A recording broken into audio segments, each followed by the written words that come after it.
Welcome to our YouTube channel, the mother of all deals. The historic free trade agreement signed between India and the European Union in January 2026. It's genuinely staggering to finally see this happen. I mean, after all this time. Right. Like imagine being locked in a room negotiating the exact same contract for 20 years. Oh, absolutely. People retired, governments collapse, the whole global world order fractures. Yeah. But you're still sitting there arguing over, the import tax on a block of cheese. Or a bottle of whiskey, yeah. Yeah. But then suddenly, this January, the doors just blew open and the ink actually dried. It's wild. And today, we are looking at a huge stack of sources for this deep dive. We've got major news outlets, geopolitical analyses from the Spikeman Center, and those granular financial breakdowns from ING. Yeah, and the consensus across all of them is super clear. This is not just some minor adjustment to import taxes. Not even close. Our mission today is to decode exactly how this mega deal impacts you. Because whether you're an Indian student looking at universities, an IT professional, a local farmer, or just an everyday consumer, this completely rewrites India's standing on the global chessboard. I mean, just look at the raw scale of it. We are talking about merging a market of 1.4 billion Indians with 450 million Europeans. Wow. Yeah, when you combine those two blocks, you're suddenly dealing with a quarter of the entire global GDP. It's 1/3 of all global trade. That is massive. It's like India and the EU just built this high-speed, completely frictionless economic bridge, right? Yeah. Connecting the world's largest democracy to the most lucrative high-tech market on Earth. Exactly. And a bridge that completely bypasses the usual international toll booths, all those tariffs and taxes that make doing business so incredibly expensive. But I want to start by asking about the timing here. Because, like we said, if they were arguing over cheese for 2 decades, what was the actual breaking point? Like, why now and why Europe? Well, to understand the timing, you really have to look at the geopolitical pressure cooker over the last few years. If you follow global politics, what we're seeing is a fundamental power shift. Okay, how so? For centuries, the dynamic between Europe and the Indian subcontinent was, well, strictly colonial. India was a subject, right? Or just viewed as this massive source of cheap labor. Right. This deal officially buries that dynamic. India is no longer negotiating as a subordinate. It's coming to the table as an absolute equal. A strategic partner that Europe desperately needs now. Exactly, because Europe realized the world is getting incredibly unpredictable. For sure. I mean, let's look at the pressures that forced their hand. The sources heavily highlight the Trump 2.0 factor. The U.S. suddenly hit India with these massive 50% tariffs. Yeah, and that was ostensibly to punish India for buying Russian oil amid all the global conflicts, but the ripple effects were huge. Because suddenly India's access to the American market was just severely restricted overnight. Right.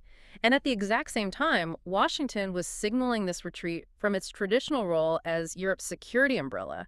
So New Delhi and Brussels are both looking at the U.S. and realizing we can't rely on American predictability anymore. So they needed each other. Yeah. And I get the U.S. factor and obviously the China factor, right? Europe desperately needing to de-risk from Chinese manufacturing with a China plus one strategy. Yeah, Beijing's economic coercion basically forced the EU to find a massive, reliable alternative. But I'm looking at these Spikeman Center notes, and I'm honestly a bit confused. You mentioned India buying Russian oil. Europe's entire geopolitical goal is to isolate Russia. So shouldn't that have just killed this India-EU deal completely? That is the paradox here. It makes it so fascinating. In the past, Europe probably would have demanded strict sanctions as a precondition. Right, like an ultimatum. Exactly. But their strategy evolved. The EU realized that the only way to pull India away from its historical reliance on Russian energy and defense isn't by punishing New Delhi. Oh, it's by offering something better. Exactly. It's by offering a vastly more lucrative economic alternative. They're playing the long game to gradually displace Russia as India's primary partner over the next 20 years. Okay, so instead of using a stick, they basically built a massive golden carrot. That's a great way to put it. By teaming up, India and the EU are building this third, independent pillar of global power. They're reducing their reliance on the US dollar, Chinese supply chains, and Russian energy all at once. And wait, it worked immediately, right? Because didn't the U.S. panic right after this was signed? Oh, entirely. Barely a week after the deal was signed, the U.S. rushed to drop those massive Indian tariffs from 50% down to 18%. That is the literal definition of geopolitical leverage. Why? But let's step away from the global maneuvering for a second. Let's look at the ground level. When you drop those toll booths, what actually gets cheaper for the everyday consumer? Well, the immediate highly visible impact is on imports. The EU is slashing tariffs on a huge range of products entering India. We're talking advanced machinery, pharmaceuticals, fine wines, and of course, European luxury cars. Oh man, the car tariff drop blew my mind. The import duties on EU cars are being slashed from a massive 110% down to just 10%. It's a huge shift, and it happens over just 5 years. Now, I know there is a quota, like it's capped at 250,000 cars, but still, that completely changes the premium auto market in India. A car that used to cost double its actual value is suddenly totally within reach. It definitely changes the consumer landscape, but honestly, while cheaper luxury cars grab all the headlines, the real economic jackpot for India is on the export side. Right, because that's where the jobs come from. Exactly. India negotiated for tariffs to drop to 0% on 90.7% of its exports to the EU, and that takes effect on day one. Wait, day one? That is incredibly fast. Yeah. How does that mechanically change things for a local Indian business? Let's look at India's labor-intensive sectors: textiles, apparel, leather, footwear, even marine products like shrimp. Previously, Indian textiles faced tariffs of up to 12% to 17% in Europe. Which is huge for bulk orders. Right. To a consumer, 15% might not sound crazy.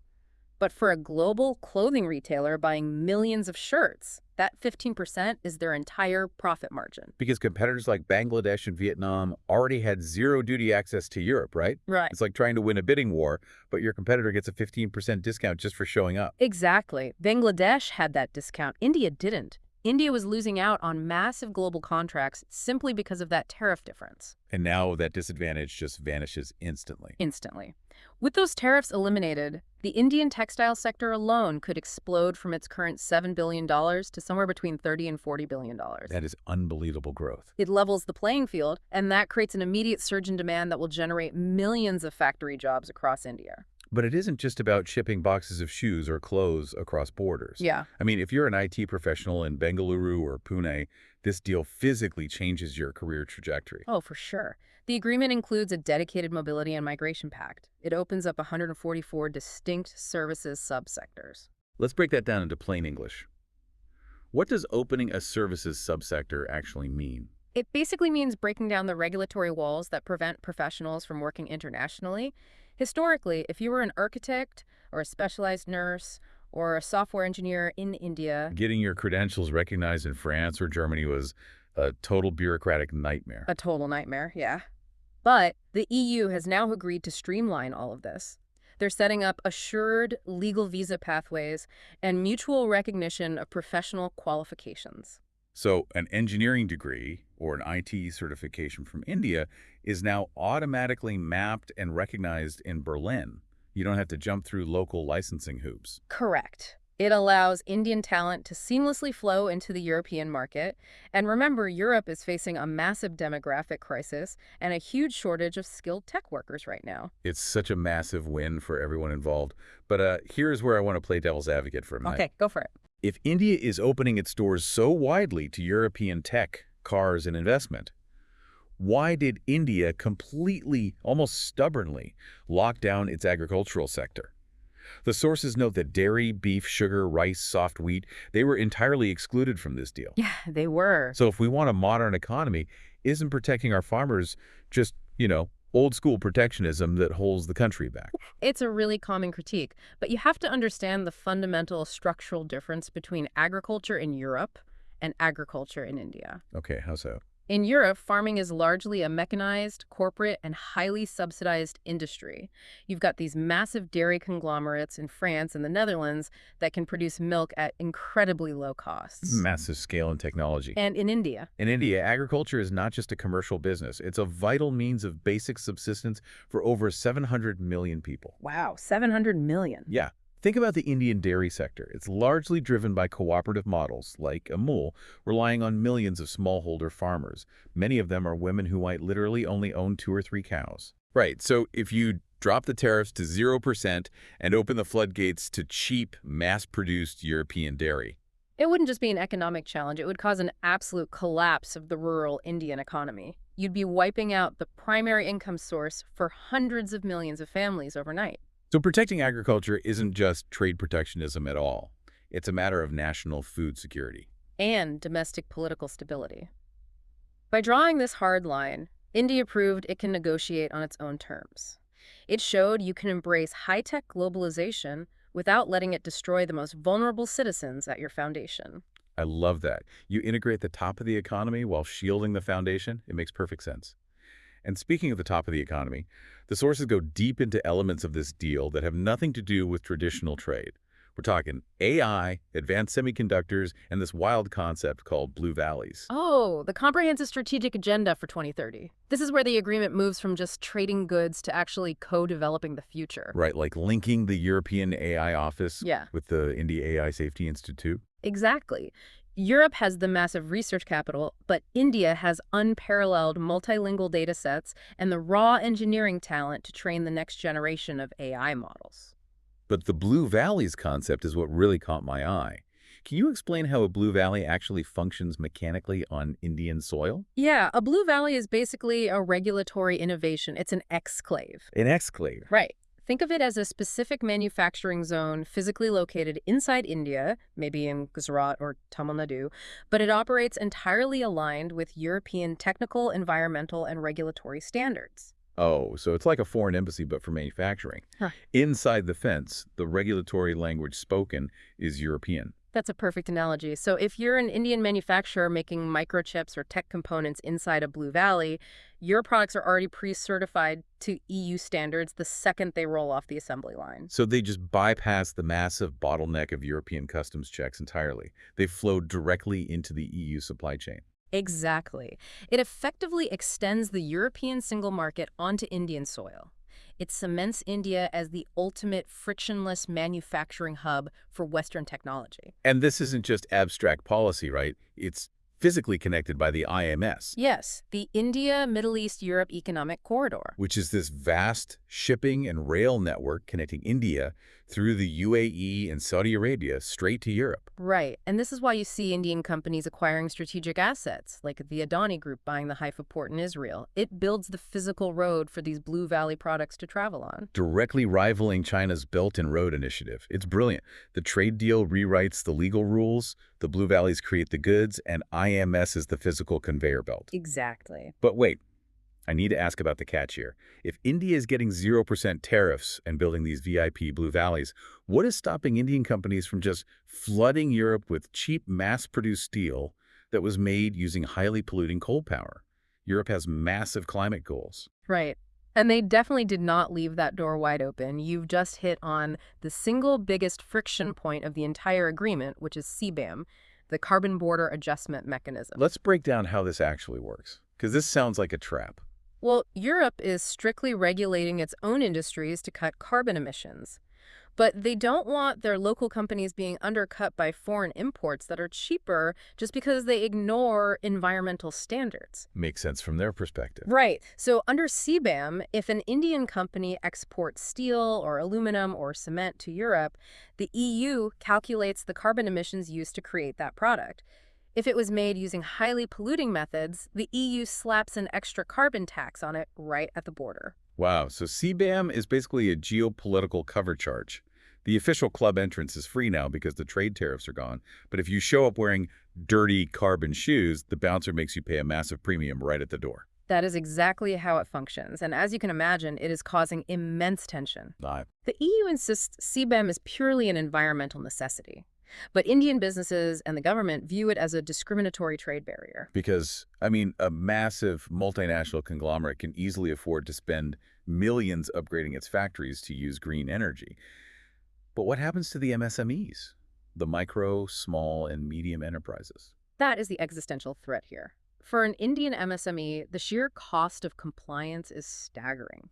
Hiring auditors, getting European certifications, upgrading machinery, it could bankrupt them. It threatens to lock smaller Indian players entirely out of the European market. Yes. And reading through the ING financial breakdowns, there's another major hurdle, which is IPR, intellectual property rights, specifically regarding pharmaceuticals. Right, because Europe wants strict patents, but India is known globally as the pharmacy of the world. Exactly. The EU is home to massive pharma giants that rely on strict patent enforcement to recoup their research costs. But India relies on flexibility and patent laws to mass-produce cheap, life-saving generic medicines for the entire developing world. So they clash over this. Massively. The EU pushes to limit what's called evergreening, where pharma companies make minor tweaks to a drug just to extend its patent indefinitely. India fights this to keep generic manufacturing legal. So how do you even solve a clash like that in a trade document? Mm. One side wants to protect billions in research, and the other is trying to provide affordable medicine to the global south. Well, you solve it by acknowledging that the deal is a living document. The core agreement is signed, but the implementation phase is going to require intense, ongoing negotiation. So they have to figure it out as they go. Pretty much. They've built dedicated dispute resolution mechanisms into the treaty, specifically to litigate issues like CBAM taxes and pharma patents in real time. Navigating those compliance hurdles is really the ultimate test for Indian exporters over the next decade. Wow.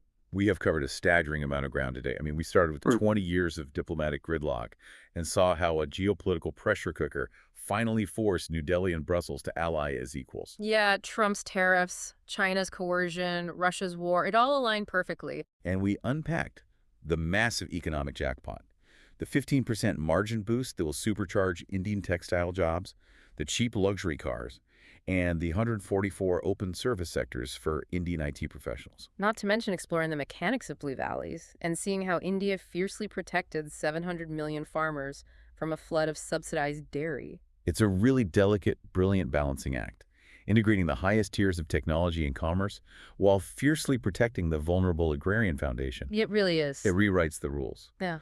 And it leaves me thinking about one final thing from that ING analysis.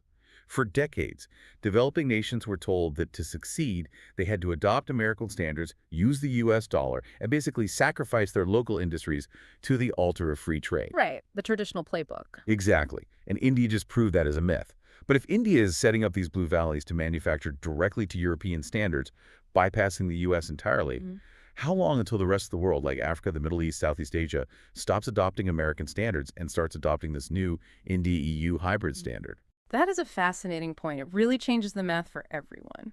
We might not just be looking at a massive shift in bilateral trade. We might be looking at a completely new operating system for the global economy. Something to definitely keep an eye on as this all rolls out. Thanks for waiting till here. Pretty else, do like, subscribe, and comment.